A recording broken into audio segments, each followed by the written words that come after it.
Selamat malam Ibu Bapak Saudara-saudara yang terkasih di dalam Kristus.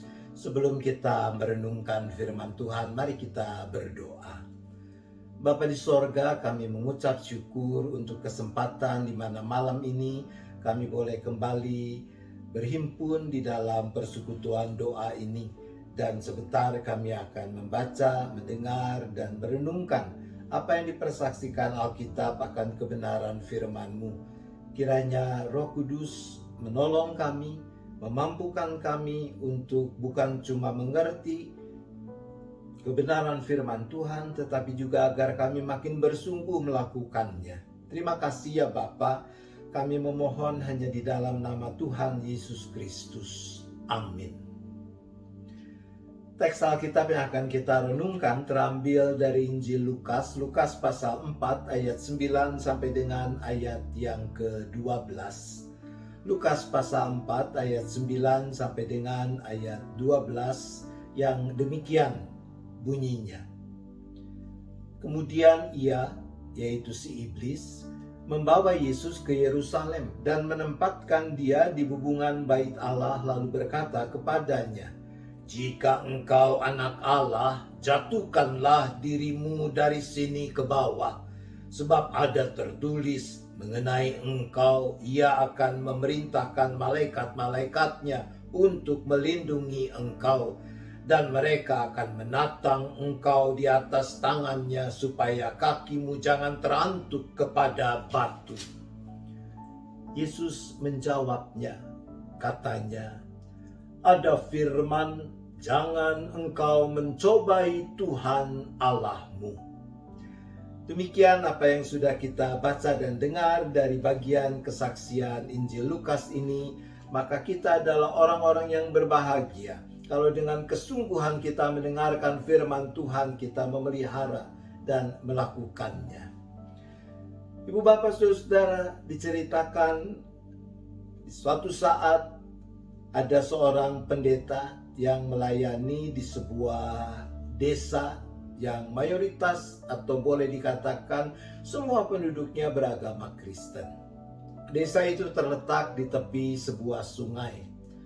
Nah, dalam sebuah musim penghujan, bendungan yang ada ternyata tidak bisa menahan jumlah air yang ditampungnya. Bendungan itu jebol dan mengakibatkan sungai itu meluap, lalu terjadilah banjir di desa itu. Saat itu si pendeta, dia sedang mempersiapkan khotbah. Khotbah yang dia persiapkan temanya adalah berserah pada pemeliharaan Tuhan. Ia tahu air mulai naik, juga mulai memasuki rumah tempat tinggalnya. Dan lama-lama ketika air makin tinggi, dia terpaksa naik ke atas meja makan. Dari jendela yang terbuka, dia melihat ada perahu penolong datang dengan orang-orang yang mau menyelamatkan mereka yang masih terjebak. Orang-orang di perahu itu berteriak, "Pak Pendeta, ayo, mari kami selamatkan dirimu." Lalu pendeta itu menjawab, "Oh, selamatkan saja yang lain. Saya tidak perlu, saya percaya Tuhan akan menolong saya." Begitulah perahu itu pergi untuk menolong menyelamatkan orang-orang lain. Maka banjir pun bertambah tinggi. Sekarang pendeta itu harus naik ke atas lemari pakaian. Dan dia melihat perahu kedua datang. Dan orang-orang di perahu itu menyerukan hal yang sama agar mereka boleh menolong pendeta ini. Tapi kembali pendeta tadi mengatakan, "Tidak usah, selamatkan saja yang lain. Saya percaya Tuhan pasti menolong saya."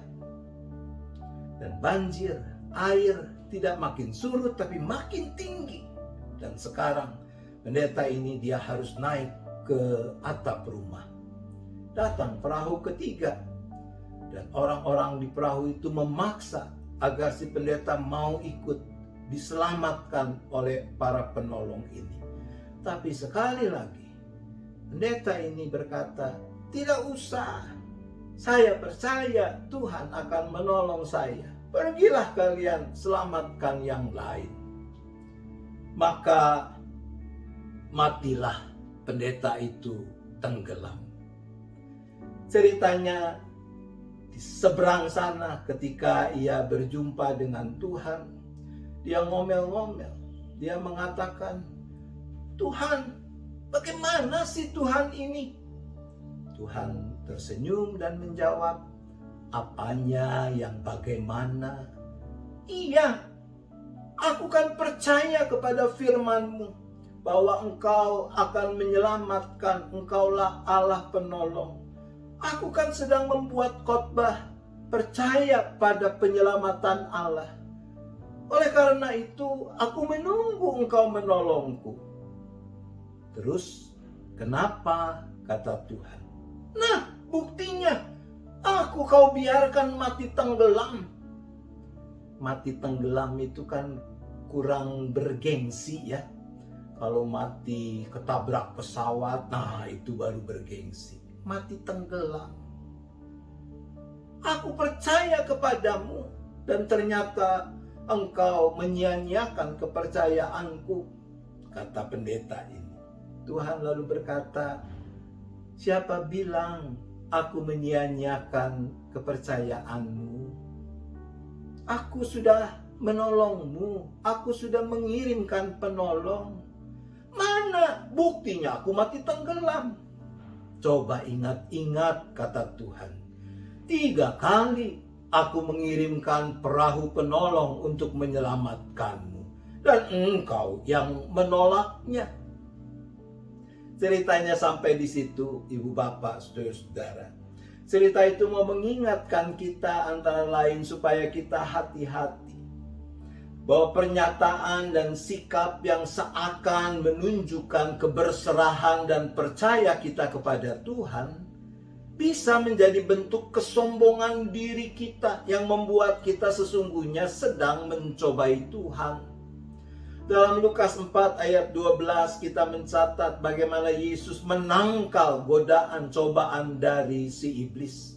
Ketika si iblis mencobai Yesus untuk menjatuhkan diri dari puncak bait Allah, si iblis dia berkata, "Mengenai engkau, ia akan memerintahkan malaikat-malaikatnya untuk melindungi engkau," dan seterusnya. Kalau kita lihat, itu adalah kutipan dari Mazmur 91 ayat 11 dan 12. Si iblis dia memanipulasi teks dari Mazmur itu. Mazmur itu bicara tentang perlindungan Tuhan atas diri orang yang hatinya melekat kepada Tuhan, yang mengenal nama Tuhan.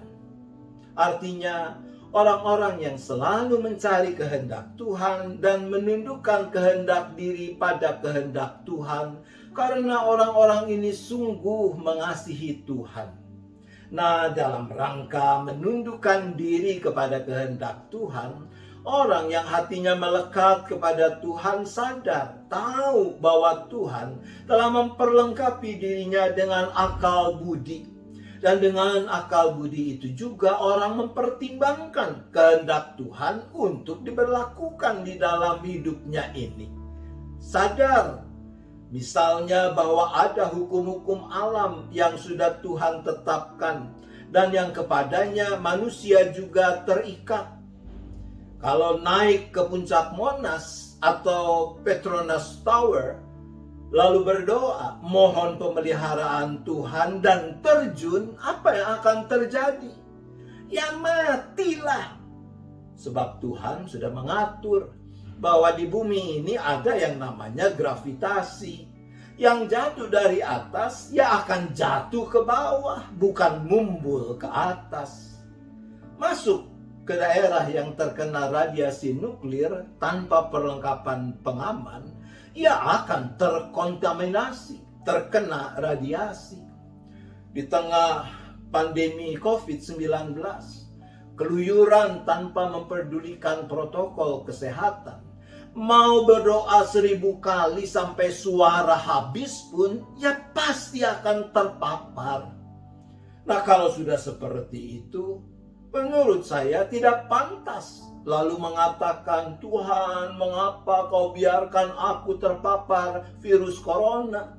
Sebab Tuhan akan berkata, aku sudah memperlengkapimu dengan masker, tetapi engkau tidak mau mengenakannya. Aku sudah memperlengkapimu dengan sanitizer, sabun, dan air, tapi engkau tidak mau menggunakannya. Aku sudah memberikan hikmat sehingga pemerintah mengambil keputusan menerapkan aturan lockdown, tetapi engkau tidak mengindahkannya. Maka ibu bapak, saudara-saudara, mari sambil menaruh sepenuh percaya kita kepadanya, mari kita manfaatkan segenap akal budi kita untuk mempertimbangkan manakah kehendak Tuhan, apa yang berkenan kepadanya untuk kita berlakukan khususnya di masa pandemi ini. Seperti Yesus mengatakan, janganlah engkau mencobai Tuhan Allahmu. Kalau toh kita sudah memenuhi tanggung jawab kita dengan sebaik-baiknya, mematuhi semua protokol kesehatan, menjaga diri dengan baik, lalu kita masih juga terpapar COVID-19, jangan berkecil hati, jangan berputus asa. Berobatlah dengan sebaik-baiknya sambil meyakini bahwa Allah Bapa kita di dalam Yesus Kristus dan persekutuan Roh Kudus adalah Bapa yang rahmani. Dia bekerja dalam segala sesuatu untuk akhirnya mendatangkan kebaikan bagi orang-orang yang mengasihinya. Amin.